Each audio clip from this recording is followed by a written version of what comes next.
نور الله بأفواههم والله متم نوره ولو كره الكافرون ولو كره المشركون. لپایتەختی خواناسانەوە لە پارێزگای چوارەمی هەرێمی کوردستانەوە لە شاری زانایانەوە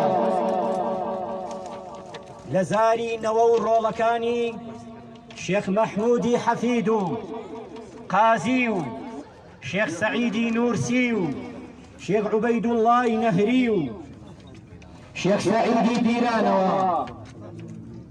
بەجلی کوردی و بە هیممەتی باپیرەی ئازیز و نازدارمان سەلاح الدینی ئەیوبیەوە لە شاری شەهیدانەوە لە شاری 5,000 مەزڵوم کراوەوە بە ئەندازەی گوڵ و دانەدانەی هەنارەکان سپاس و ستایش بۆ پەروەردگار ناردن و داواکردنی ڕەحمەت سەلات و سەلام بۆ پێشەوای نازدار و سەروەرمان پێغەمبەری ئازیز و خۆشەویست و نوری دڵانمان صلی الله تعالی علیه و آله وسلم. لەم ئێوارەیەدا لە پارێزگای چوارەمی هەرێمی کوردستانەوە بە زمان حاڵی یەک بە یەکی هاوڵاتیانی سنووری پارێزگاکەمانەوە لە هەورامانی سەرکەشەوە لە دەشت و بناری شارە زوورەوە لە گوند بە گوندی هەموو شارە زوور و هەورامان و شەمێرانەوە لە بنەوڕۆڵی و لە یەک بە یەکی دۆڵ و شیوەکانی هەموو سنوورەکانی هەرێمی کوردستانمانەوە دەڵێین سپاس بۆ تۆ پەروەردگارە لەسەر هیدایەتدانی ئێمە بۆ ئیسلام. ئێمە نەوەی کابانین، ئێمە نەوەی جابانین، ئێمە نەوەی جاوانین، ئێمە نەوەی ئەو پیاوەین کە چووە خزمەتی پێغەمبەری ئازیز صلی الله تعالی علیه وسلم. ئێمە لەو ساتەوە ئیسلامان وەرگرتووە، ئیسلاممان قبول کردووە تا ئەمڕۆ ئازیزتر لە گیانمان، ئازیزتر لە ماڵمان، لە پێشتر لە هەموو شتێک لامان بریتێ لە ئیسلام، بریتێ لە محەممەد رسول الله صلی الله تعالی علیه وسلم. ئازیزان دەمانەوێت لێرەوە بە هەمووان بڵێین ئەوەی کە بیستومانە، ئەوەی کە دیومانە شتێکی غەریب نییە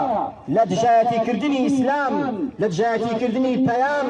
لە دژایەتیکردنی پەیامبەرمان بە تایبەتی، چونکە قورئان بۆمانی تۆمار کردووە دەفەرمێت وَلَتَسْمَعُنَّ مِنَ الَّذِينَ أُوتُوا الْكِتَابَ مِنْ قَبْلِكُمْ وَمِنَ الَّذِينَ أَشْرَكُوا أَذًى كَثِيرًا.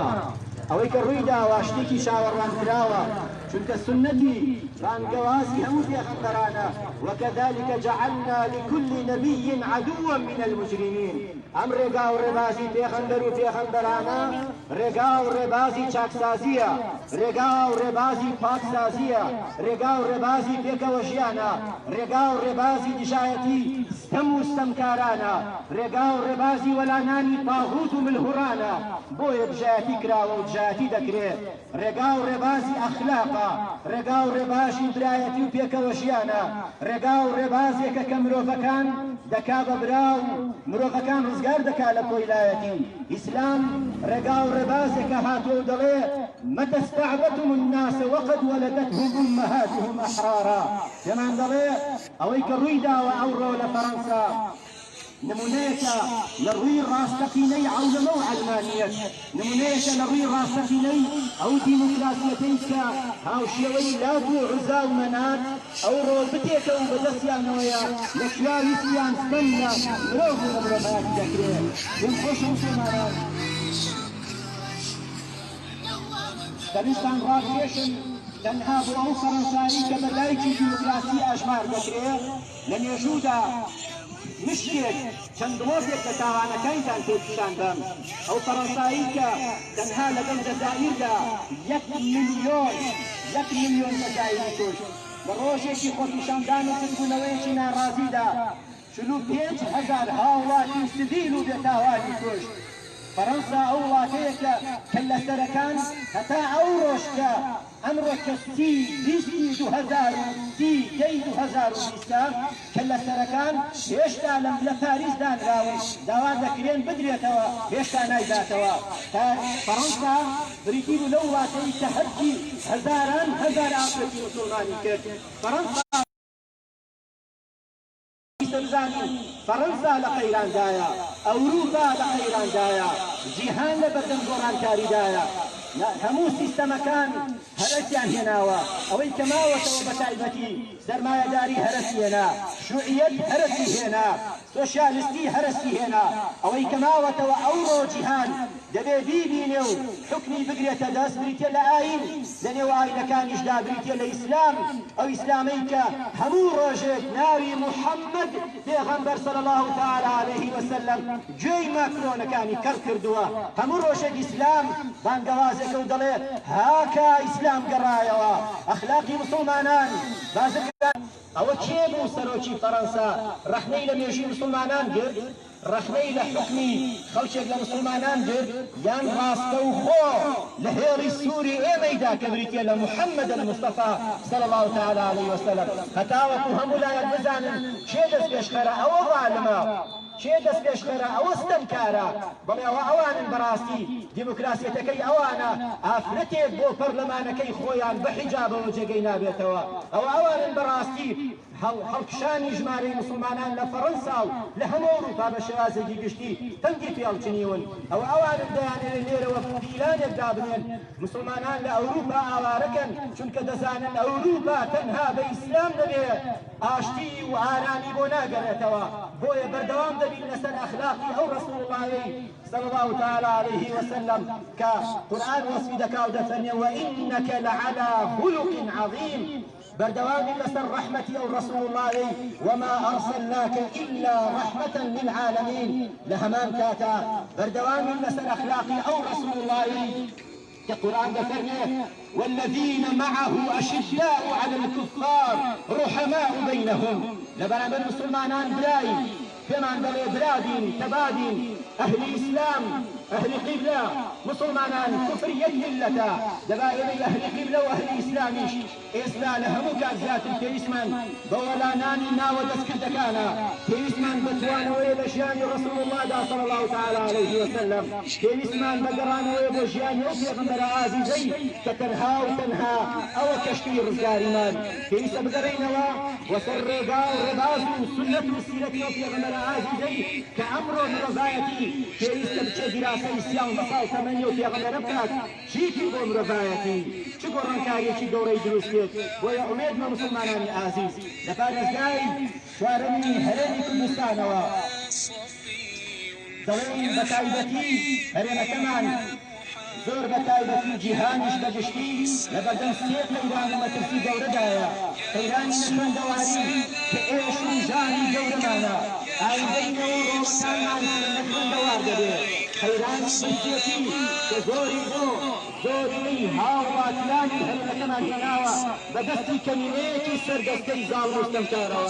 وهروها استم لجيهان دا اگر استنبوني هلي تسمي ظلم مستمدكرية ايقر ستم ايقر برسيتي ايقر نخمن دواري ايقر بيكاري بوني هلي بويا وليرة وبراسي دمين كاتي ولاء وبراءة كاتي دوستايتي ودشمنايتي يقلابو نوية اهل اسلام همو بلاو تبابي ليالانو او لمو علمانيتي يشبه مانشيوا او هنشبو خويا نبريه دابين بلام او ايمن بدليلوا او ايمن براسبويوا او ايمن أخلاقها أو إيمن وتمان ودلين من قتل نفسا بغير نفس أو فساد في الأرض فكأنما قتل الناس جميعا كشتني نفسك ببيتاوان وكو كشتني زيكي 8 مليار مرود وإلى سرزميدا ببيتاوان أو إيمن كتيران القرآن لا تزر غازرة وزر أخرى استمر هيج مسيح ناكي مستمي لما تكتبه زمان ما برامبر هيج مسيح لا وروجيه يمكن زماني برامبر ما خرابة كارياني كبرامبر بإسلاما بلام إسلام نور رحمته إسلام هدايته لهمان كاتا إسلام عزته إسلام بؤمن مسلمانان متايبا يتيمان نظير يكبر كالرحمة وميدك المسلمانان لحرمي كردستان دا پەیمانی مەلایەتی بە پەروەردگارمان پەیمانی پێ دەکێ شوێن پێوەردی ڕسوڵ اللهمان صلی الله تعالی علیه وسلم پێ دەکەینەوە ژیانی پێغەمبەرمان واجبە لەسەر شانمان نەوەی ڕۆڵەکانمان گەنجانی ئازیز زانکۆ پەیمانگاکان دیراسەی ژیانی پێغەمبەرکەن دیراسەی چاکسازی پێغەمبەرکەن هەمان بگەڕێینەوە بۆ ژیاننامەی ئەو پێغەمبەرە ئازیزەی کە ئێمە ڕزگار کردووە بۆیە جارێکی دیکە لە پارێزگای چوارمەوە لە پایتەختی زانایان و خواناسانەوە مامۆستایانی مێزەرسپیەوە دەڵێین بەڵێ بۆ ئاشتی پێکەوە ژیان بەڵێ بۆ برایەتی بەڵێ بۆ دادگەری نەخێر بۆ ستەم نەخێر بۆ پاشگۆیایەتی نەخێر بۆ تێکردنی زاڵمان نەخێر بۆ ئەوانەی کە ولا تركنوا إلى الذين ظلموا فتمسكم النار ئەگەر مەیلی دڵ ببێتە مایەی ئەوەی تۆ لە بەرەی زاڵمانە بی ئەی ئەگەر بە فیعلی ڕاگری زاڵم بی هەڵگری ئاڵای زاڵم بی سەرخەر و پشتیوانی زاڵم بی دڵنیابە فتمسكم النار بۆی ئەوانەی کە بەناوی نوێنەرایەتی هەرێمی کوردستانەوە هەرێمی ئاڵای لا إله إلا الله محمد رسول الله مێزەر و میحرابەوە پشتیوانی لە بێڕێزی دەکەن لە پێغەمبەری خوا ئەوانە إن شانئك هو الأبتر أوانا دوابراون أوانا تكبير